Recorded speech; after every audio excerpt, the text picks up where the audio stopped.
இந்தியாவுக்கும் ஐரோப்பாவுக்கும் நடுவுல கையெழுத்தான ஒரு ஒப்பந்தம், நீங்க அடுத்து வாங்க போற காரோட விலையில இருந்து உலக அரசியல் போக்கே மாத்திர சக்தி கொண்டதுன்னா நம்புவீங்களா?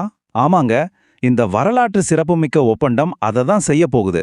இது எப்படி வர்த்தகம், முதலீடு, ஏன் ஜியோபாலிட்டிக்ஸே அடுத்த பல வருஷங்களுக்கு மாத்தி அமைக்க போகுதுன்னு வாங்க கொஞ்சம் டீட்டெயிலா பார்க்கலாம். இது ஏதோ ஒரு சாதாரண ஒப்பந்தம் கிடையாதுங்க. இதோட பேரு mother of all trade deals, அதாவது எல்லா வர்த்தக ஒப்பந்தங்களோட தாயின்னு சொல்றாங்க. ஏன் இதுக்கு இவ்ளோ பெரிய பேரு?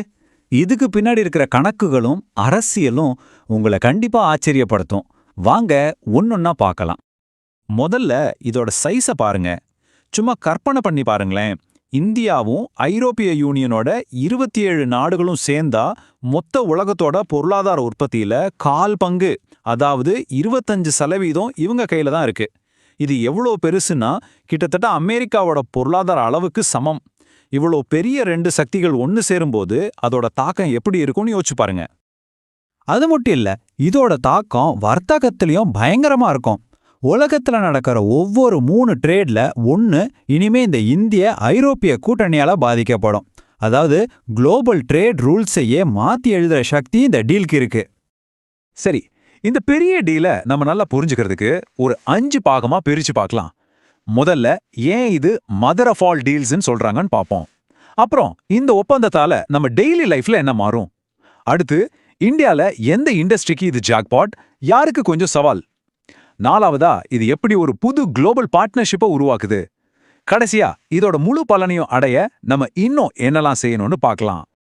சரி, முதல் கேள்வி, இந்தியா இதுக்கு முன்னாடி 21 ட்ரேட் டீல் பண்ணியிருந்தாலும் ஏன் இந்த 22வது டீல் மட்டும் வரலாற்றிலேயே ரொம்ப பெருசு, ரொம்ப முக்கியம்னு சொல்றோம்? இதுல அப்படி என்ன ஸ்பெஷல்? இதோட முக்கியமான விஷயம் என்னன்னா, இது ஒரு எஃப்டிஏ, அதாவது தடையற்ற வர்த்தக ஒப்பந்தம். சிம்பிளா சொல்லணும்னா இது இந்தியாவுக்கும் ஐரோப்பாவுக்கும் நடுவுல ஒரு ட்ரேட் சூப்பர் ஹைவே போடுற மாதிரி.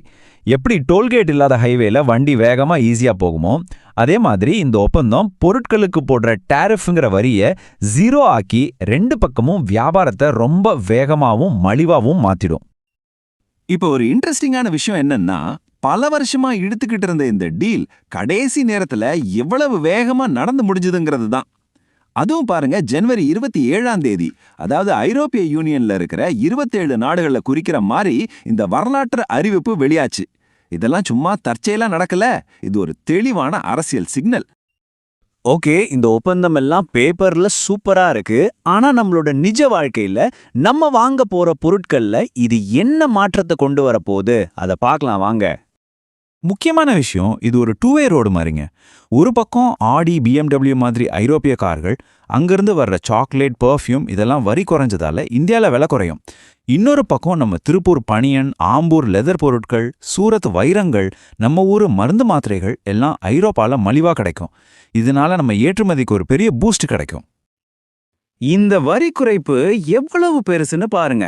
அடங்கப்பா, உதாரணத்துக்கு வெளிநாட்டு மதுபானங்கள் மேல இருந்த 150% வரி வெறும் 25% குறையும். வெளிநாட்டு கார்கள் மேல இருக்கிற வரியும் படிப்படியா 10% குறைப்பாங்க.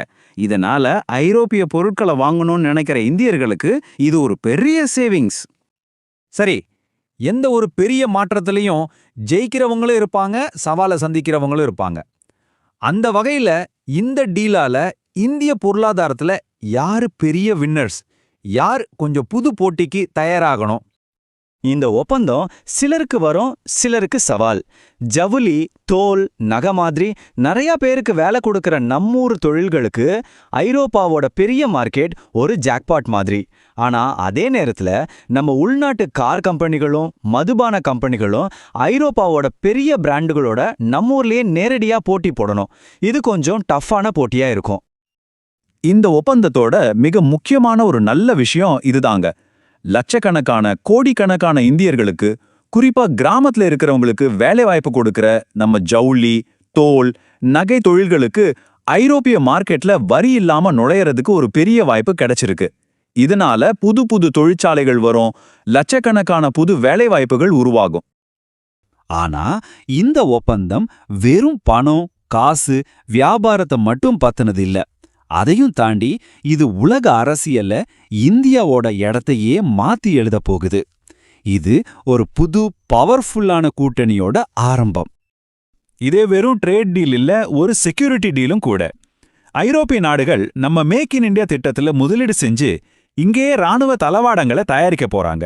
அது மட்டும் இல்லாம சைனா +1 அப்படிங்கிறது ஒண்ணும் இல்ல, பெரிய கம்பெனிகள்லாம் சீனாவை மட்டுமே நம்பாம இந்தியாவிலேயும் ஒரு ஃபேக்டரி போடணும்னு நினைக்கிறாங்க. இந்த டீல் அதுக்கு பெரிய உதவியா இருக்கும். இதன் மூலமா இந்தியா ஒரு நம்பகமான குளோபல் மேனுஃபேக்சரிங் ஹப்பா உருவாகும். இந்த கூட்டணி எவ்வளவு ஆழமானதுன்னு புரிய வைக்க ஒரு சூப்பர் உதாரணம் இருக்கு.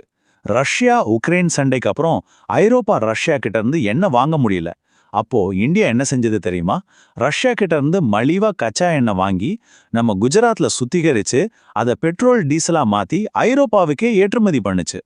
இதுதான் ரெண்டு தரப்புக்கும் நடுவில் இருக்கிற அந்த ஸ்பெஷல் நம்பிக்கையை காட்டுது. ஐரோப்பிய யூனியன் தலைவரே இது ரொம்ப அழகா சொன்னாங்க. அவங்க வர்த்தக ஒப்பந்தம்னு சொல்றதை விட பாதுகாப்பு கூட்டாண்மை அப்படிங்கிற வார்த்தையை தான் அழுத்தி சொன்னாங்க. இதிலிருந்தே இதோட அரசியல் முக்கியத்துவம் நமக்கு புரியும். இது ஜனநாயகத்தை மதிக்கிற ரெண்டு பெரிய சக்திகளோட ஒரு இயற்கையான கூட்டணி. சரி, எல்லாமே நல்ல விஷயமாவே இருக்கா? வர்த்தக ஒப்பந்தங்களின் தாய்னு சொல்றமே, இதுல சவால்களே இல்லையா? கண்டிப்பா இருக்கு. இந்த டிஓல முழு பலனையும் நாம அடையணும்னா இன்னும் சில சிக்கலான விஷயங்களை நாம பேசி தீர்க்கணும். இந்த ஒப்பந்தம் சுமூகமா போகணும்னா சில சவால்களையும் நம்ம பார்க்கணும். ஐரோப்பாவோட கார்பன் வரின்னு ஒன்று இருக்கு. அதாவது ஒரு பொருளை தயாரிக்க எவ்வளோ கார்பன் வெளியாச்சோ அதுக்கேற்ற மாதிரி வரி போடுவாங்க. இது நம்ம ஸ்டீல், அலுமினியம் மாதிரி பொருட்களோட விலையை ஏத்திரும். அதே மாதிரி தொழிலாளர் உரிமை, மருந்துகளுக்கான பேட்டன்ட் உரிமை மாதிரி விஷயங்கள்லையும் ரெண்டு பேருக்கும் நடுவுல இன்னும் பேச்சுவார்த்தை நடந்துகிட்டு தான் இருக்கு. இங்க இந்தியா ஒரு ரொம்ப புத்திசாலித்தனமான வேலையை செஞ்சிருக்கு. நம்ம கோடிக்கணக்கான விவசாயிகளையும் பால் உற்பத்தியாளர்களையும் வெளிநாட்டு போட்டியிலிருந்து பாதுகாக்க அந்த ரெண்டு துறையையும் இந்த ஒப்பந்தத்துல இருந்தே முழுசா வெளியே வச்சிட்டாங்க. இது நம்ம விவசாயிகளுக்கு கொடுக்கப்பட்ட ஒரு பாதுகாப்பு கவசம் மாதிரி. இது மற்ற நாடுகளோட பேசும்போதும் இந்தியாவுக்கு ஒரு தெளிவான நிலைப்பாட்டை கொடுக்கும். கடைசியா ஒரு முக்கியமான கேள்வி. இந்தியா இப்போ ஐரோப்பா கூட இவ்ளோ க்ளோஸ் ஆகும்போது இதை பார்த்துக்கிட்டு இருக்கிற அமெரிக்கா என்ன செய்யும்? அவங்களும் நம்ம கூட பல வருஷமா இழுத்துக்கிட்டு இருக்கிற ட்ரேட் டீல சீக்கிரம் முடிப்பாங்களா இல்லையா? இந்த இந்திய ஐரோப்பிய ஒப்பந்தம் உலக வர்த்தக கூட்டணிகளோட எதிர்காலத்தையே தீர்மானிக்க போற ஒரு முக்கியமான கேள்வியை நம்ம முன்னாடி வச்சிருக்கு.